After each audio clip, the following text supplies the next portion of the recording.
ఇప్పుడు random blood sugar, semen analysis, diagnostic tests పై 50% discount, ఉచిత IUI మరియు IVF కన్సల్టేషన్, ఉచిత అల్ట్రాసౌండ్ స్కానింగ్ అందిస్తున్నారు. 49 అంటే సంతానం, 49 అంటే సంతోషం. నెల్లూరు పార్లమెంట్ స్థానానికి వస్తే కనుక ఇక్కడ ఉన్నటువంటి 7 స్థానాల్లో వైసీపీ పార్టీ 5 స్థానాలు, తెలుగుదేశం జనసేన 1 స్థానం, ఒకటైతే టఫ్ ఫైట్ అవుట్ చూపిస్తుంది. ఇక్కడ ఈ పార్లమెంట్ స్థానంలో ఈ నియోజకవర్గాల్లో వైసీపీ పార్టీ నెల్లూరు సిటీ ఇది అనిల్ కుమార్ యాదవ్ గారిది.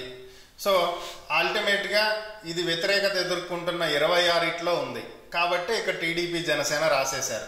ఉదయగిరి ఇది వైఎస్ఆర్ కాంగ్రెస్ పార్టీ బహిష్కృత ఎమ్మెల్యే, ఆయన చంద్రశేఖర్ ఇక్కడి నుంచి షిఫ్ట్ అయ్యేలేరు, ఎమ్మెల్సీ క్రాస్ ఓటింగ్ చేశారు అనేది. సో కాబట్టి టఫ్ ఫైట్ అని పెట్టారు. ఇక అంతకు మించి ఏం లేదు. లేదంటే నెల్లూరు మొత్తం, నెల్లూరులో ఉన్న అన్ని కాన్స్టిట్యున్సీలు కూడా వైఎస్ఆర్ కాంగ్రెస్ పార్టీవే. ఓకే, అయితే ఇప్పుడు ఉన్నటువంటి నెల్లూరు సిటీ ఎమ్మెల్యే మంత్రిగా, గతంలో మంత్రిగా పనిచేశారు. ఈయన కూడా వ్యతిరేకత అయితే ఉన్నారంటారు, ఖచ్చితంగా ఓడిపోయే అవకాశం ఉందంటారు. అయితే లోకల్ వార్స్ కారణం సగం.